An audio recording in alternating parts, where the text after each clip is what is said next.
দর্শক, আমাদের পেয়ারা গাছে পেয়ারা পোকা হওয়ার একটা সমস্যা কিছুদিন ধরেই আমরা আমরা এই সমস্যাটা ফেস করতেছিলাম।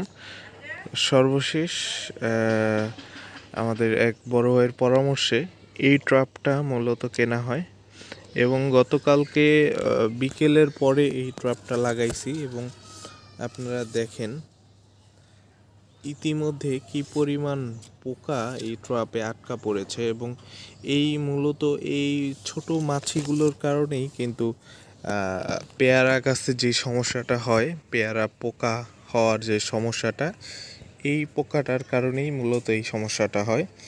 আমি একটু দেখাই আপনাদের।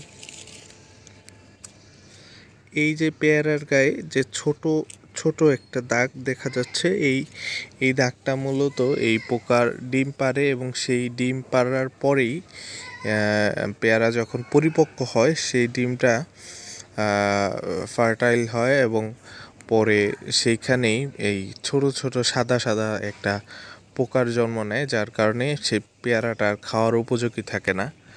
আমাদের এই মাধুরী পেয়ারা গাছে কিন্তু এই সমস্যাটা দেখা দিয়েছে এবং যার কারণেই আমাদের এই বছর মূলত যে পেয়ারাগুলো হয়েছিল সেগুলো অধিকাংশই এই পুরোপুরি পাকার আগে খেয়ে ফেলতে হয়েছে।